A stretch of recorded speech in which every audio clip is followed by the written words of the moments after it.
Now, a few years ago, I was in Kabul, a city which, certainly seen its fair share of conflict. And in fact, there are a few places I've seen as physically beaten up as Kabul. I mean, really. But in between all that sort of devastation, the physical devastation of the city and the rubble and the war machines and everything else, some of the most remarkable people I've ever met. And one of the things that struck me most at that time, which really amazed me, and it really stuck in my mind, is, I mean, the people have such beautiful features, but their eyes just stand out. And I just remember I could see from a distance these eyes look like they're on fire. And of course that smouldering look was captured perfectly in one particular photograph on the cover of National Geographic magazine in 1985. And I'm sure most of you will remember it. You'll get an idea in just a moment. A girl with the remarkable green eyes. That photo is one of the most recognized in the world. And Steve McCurry is the man behind the lens of that picture. We're lucky to have him here. And he went back in search of that girl. And National Geographic magazine then printed a picture of her 17 years later as an adult, showing the toils and troubled life on her face in their April 2002 issue. So please, internationally renowned photographer Steve McCurry joins us.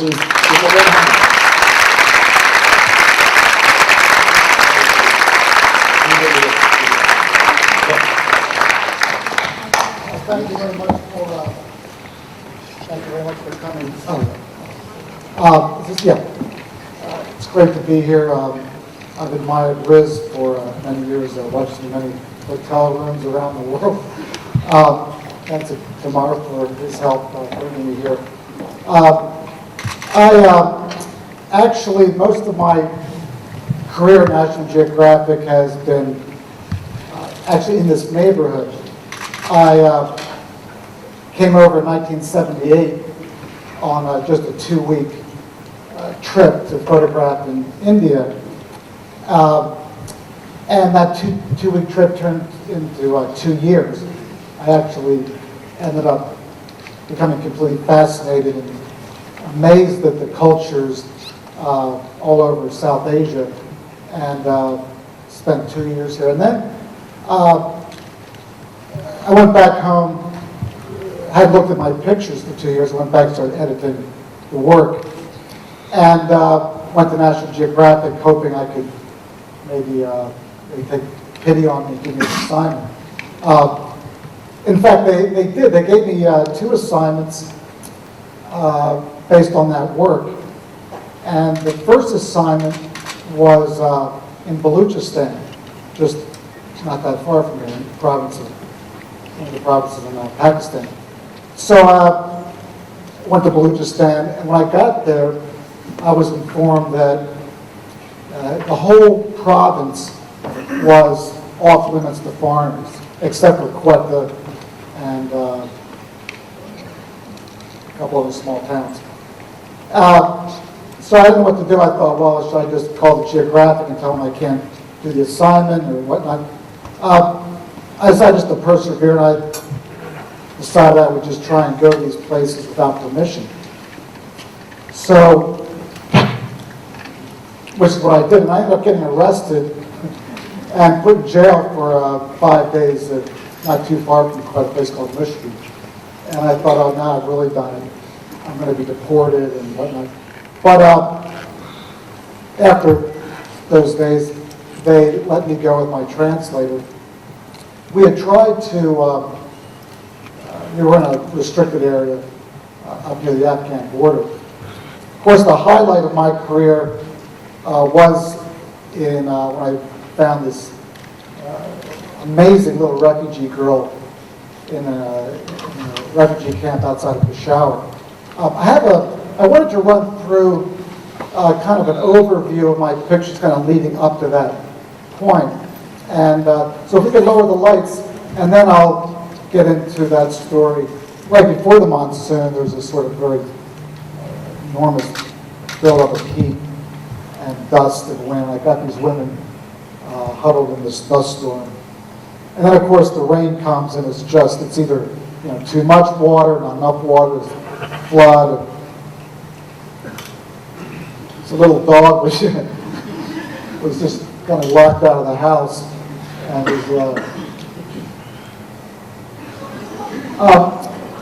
so this fellow had just he was a tailor and had lost his his shop, but he was able to salvage sewing machine. As he was walking down the street and this up to his neck in water, the neighbors all kind of yelled out to him, "Oh, there's a foreigner here taking your picture. You better, smile for the camera." So, despite the fact that this guy just lost everything and his whole world has crashed, he got a smile. Anyway, that picture ended up on the cover of National Geographic. And the people who manufacture that machine recognized their sewing machine and tracked this guy down and sent him a new sewing machine, which was a great, to help this guy out. Yours truly in Nepal. A big challenge is photographing a piece of iconic architecture, the Taj Mahal, and trying to do it in a new way, in a different way, trying to bring something new to it. This had actually never been photographed before. The train, these old steam locomotives used to travel so close to the Taj, you could actually, with a long lens, you could get them both in the same frame. But I went back to that location just back in March, and the track was gone. Those trees now have grown up and it's obscured the view, so it's really a piece of history now.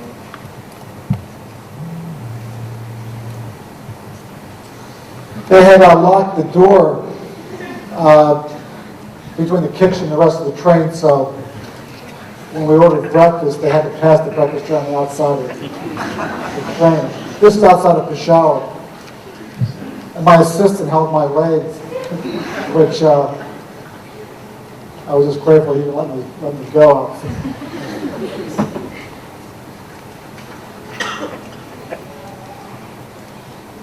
I have a fascination with people sleeping, and at least wherever I go, I try and find some example of that. Calcutta.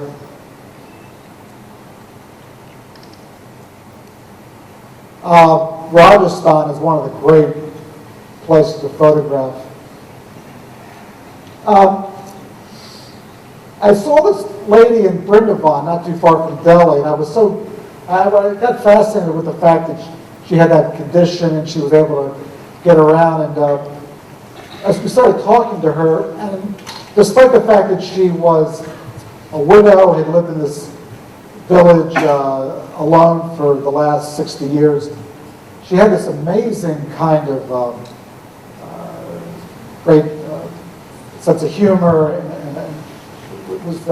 took us to her home and gave us some tea, very hospitable. And she had this really wonderful, she was a real inspiration because of her, despite the fact she had this hardship, she still was able to have a great kind of a disposition. I'm trying to illustrate overpopulation in India. This is in Kerala.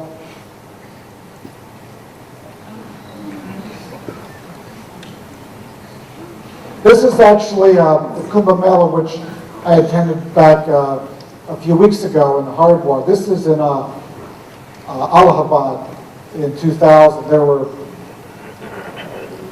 20, 25, maybe 30 million people that attended this festival over the course of 2 months. And these are these pontoon bridges that go over the river.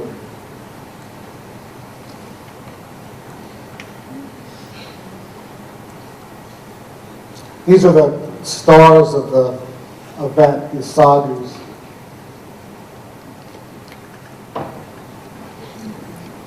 There's a break dance in South India called Kathakali, and part of the exercise, part of the training of these boys are early in the morning, trying to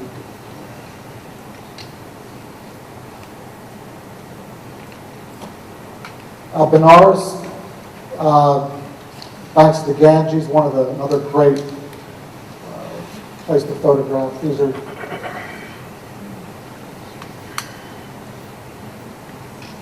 I spent 4 months in Kashmir, both on the Indian side and the Pakistani side. It's a shepherd not too far from Srinagar, in the middle of winter. warming his hands. Sometimes I'll see something which I'm sure will make a great picture. I saw these flower vendors driving around the lake, paddling around the lake. So I decided to go out with them every morning for about 10 days and stand and sit in the back of the boat as they paddled around the lake. And I eventually came up with a shot I thought was pretty interesting. I had the great privilege of meeting and photographing. I was on assignment for the New York Times. Aung San Suu Kyi, who's still under house arrest in Rangoon. And what an elegant, well-spoken, articulate, woman who is absolutely determined and tough and unyielding to what's happening in her country. But Burma is one of my favorite photographic destinations. And it's this sort of place which is still with the embargo, and it's really like going back and seeing what the rest of Southeast Asia must have looked like back in the 50s or the 40s. These are nuns on their arms around in the early morning. There's a restaurant in Rangoon that specializes in snake meat. This is they swear that this is, they mix the blood of the snake with a kind of a liquor, and they swore it was sort of a health tonic. But I told them I was vegetarian, I had to pass on it.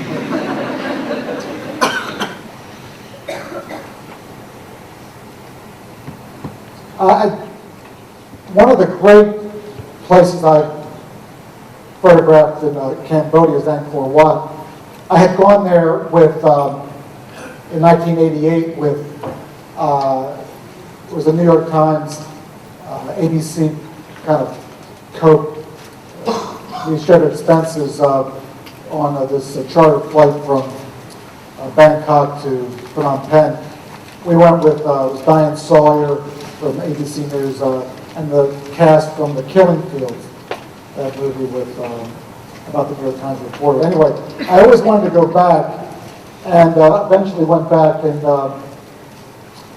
decided for National Geographic and spent 5 or 6 months photographing these amazing kind of old Hindu temples.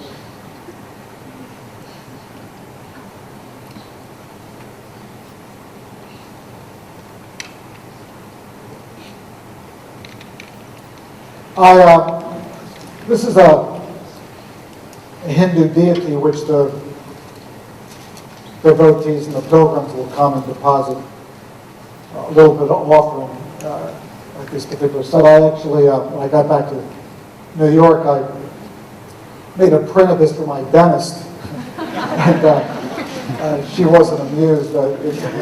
She took the print, but it ended up, I think, in her. She took it home and then put it on the wall.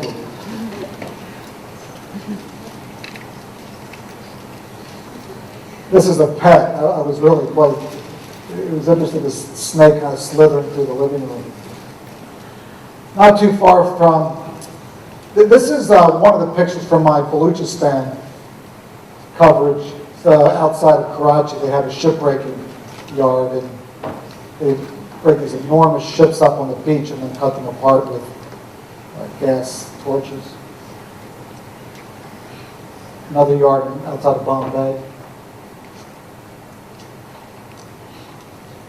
The Gypsy in Marseille, Cape Town. Just after Nelson Mandela was freed, suddenly blacks and whites could intermingle. The Tuareg woman from Mauritania. It's the south coast of Sri Lanka, an incredible method of fishing, sitting on these poles. And I was just there with my camera, standing there and hoping that it didn't get knocked over by the waves. One of the favorite assignments was photographing in Yemen. One of those few places in the world that really retains a very strong sense of architecture with a dress. The only downside of working in Yemen is that they have this tradition of kidnapping foreigners. It's the souk in Sana'a. This is a little village called Shabam, and these women are out harvesting fodder for the animals, this grass that they're cutting. And they had this really interesting traditional hat, which I could never quite get an explanation why they had that top. I don't know if it was a cooling system, or if they kept their lunch up there, or whatever.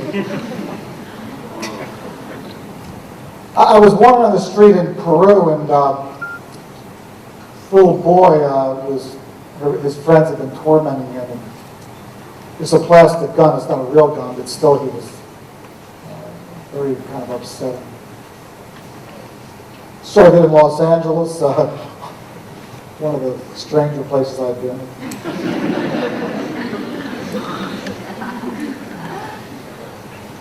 I was really drawn to, it's such a sterile place that I was really drawn more to the kind of the underbelly of the culture there. Story that was never published in National Geographic on religion in America. It ended up becoming a kind of hot potato in the magazine. So this is one of our televangelists who has his number on the screen there, so you can send him your money.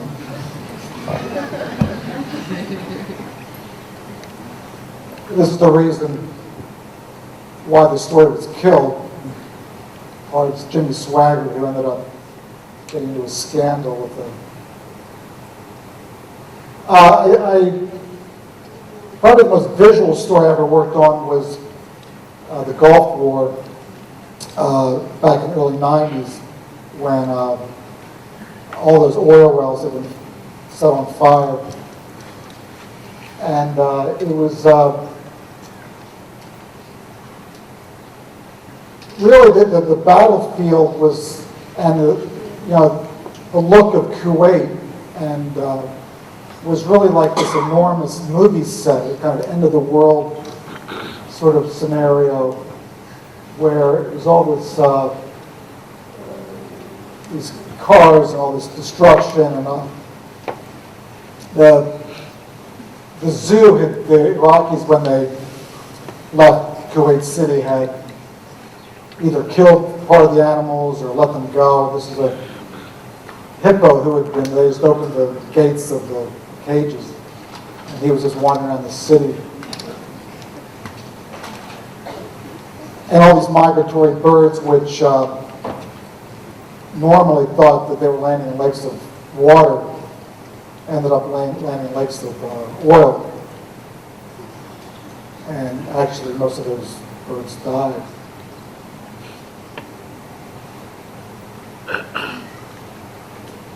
I have a special interest in, because there's so many Buddhist cultures in South Asia and Southeast Asia, I've been working on a long-term book on Buddhism.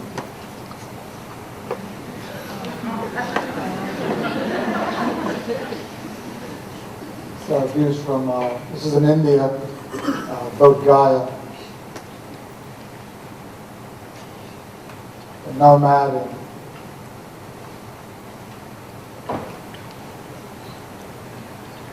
so one of the concentration camps in Poland. There's some Zen practitioners that go there a couple times a year and meditate and do their practice. This is part of a story I did for National Geographic on Buddhism.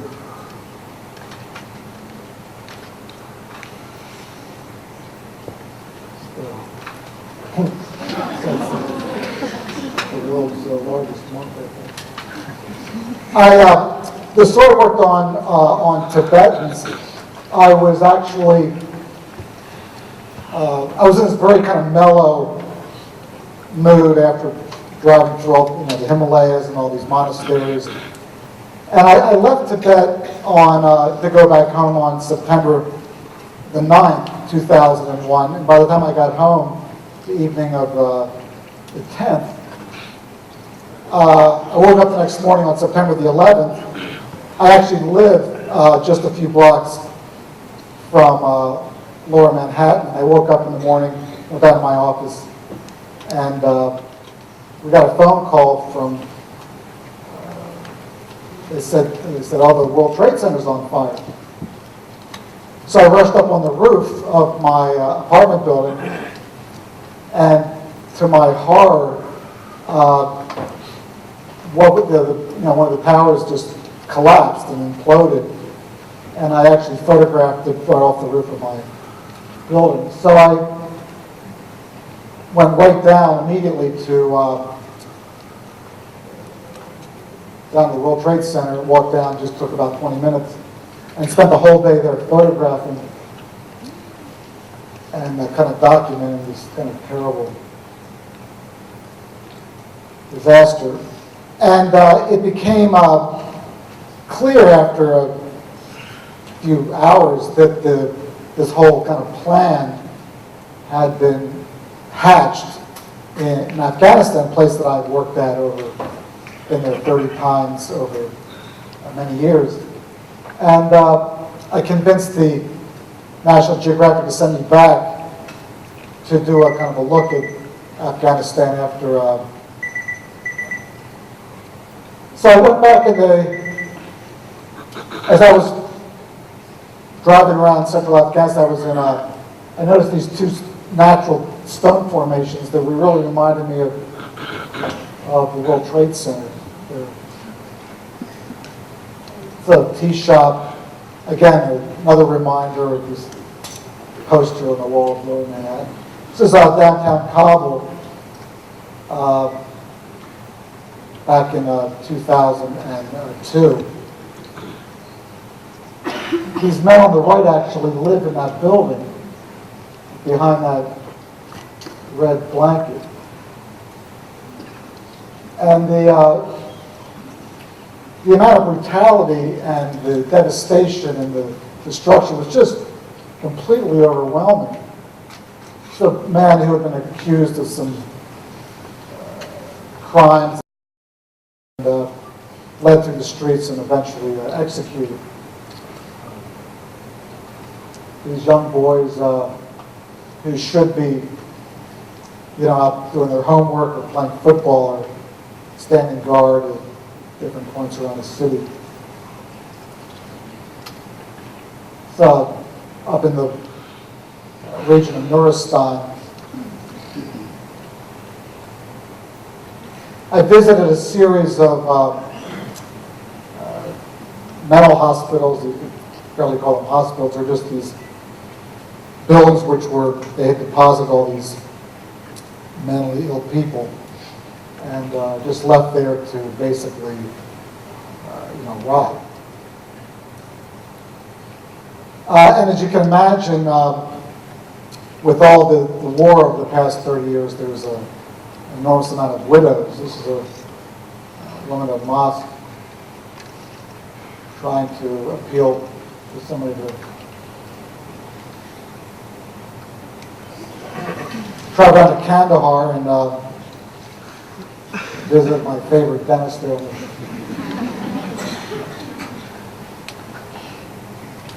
Photographers are always drawn to the burqa. It's this very kind of interesting shape, and this is in the bazaar in Kabul. The women out shopping for some shoes up in Mazar Sharif.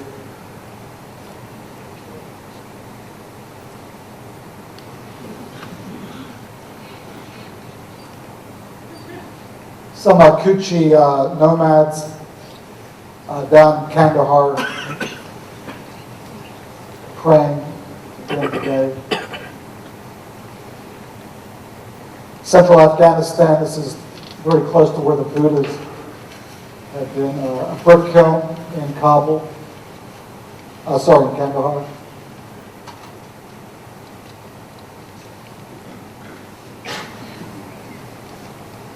Despite all the situation, they still are able to kind of eke out a way to make a living. Harvesting opium.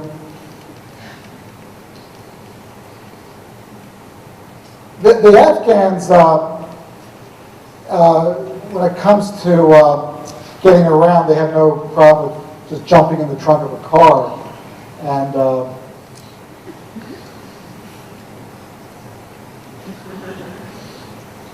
the woman on the right has just actually gotten out of the back. There had been 4 women back there. There's some boys on the way home from school.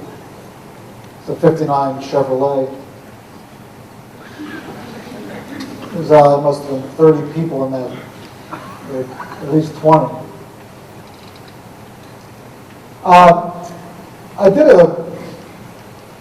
2 or 3 years ago, I did a major story on the Hazara people that live in Bamiyan. This is where the Buddhists have been.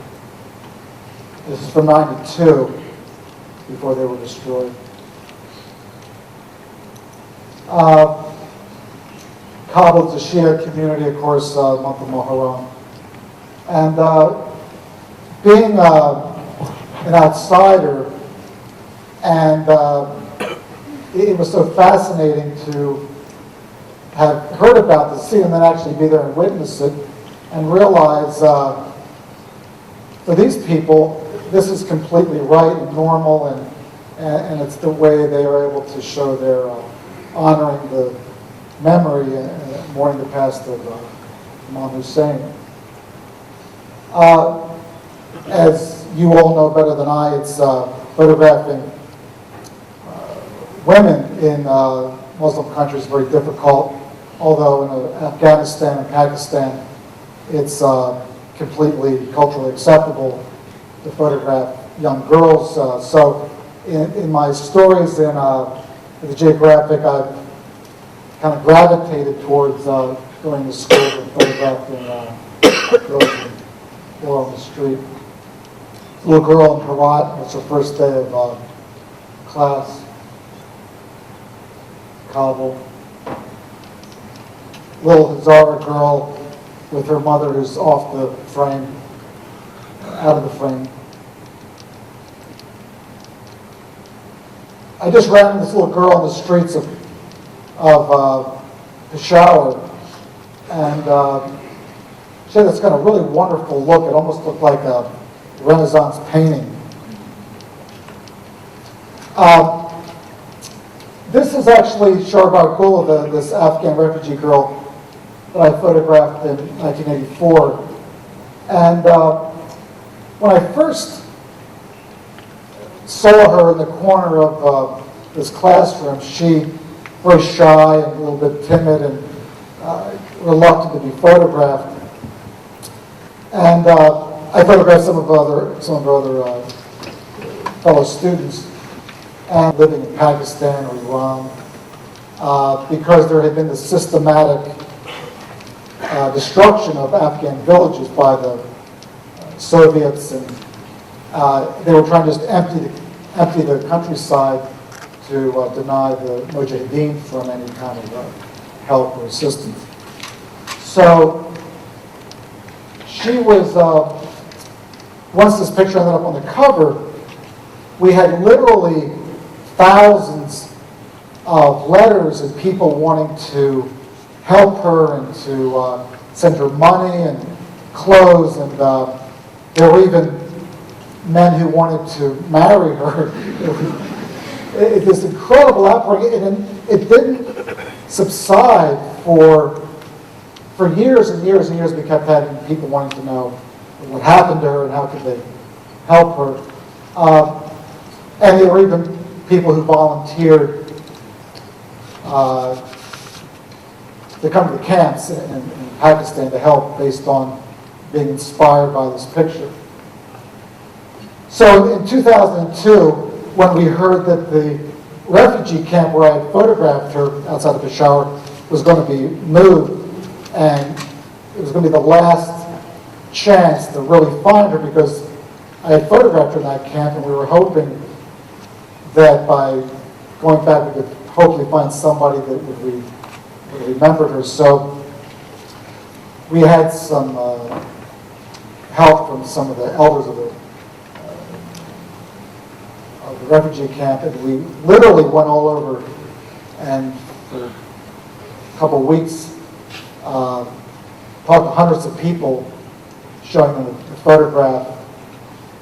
And there were kind of amazement. A lot of women started coming forward claiming to be her, hoping that there might be some advantage or some money or some assistance. We even went so far. The crew I was with, the TV crew, were convinced that this was her and had me photograph her with her.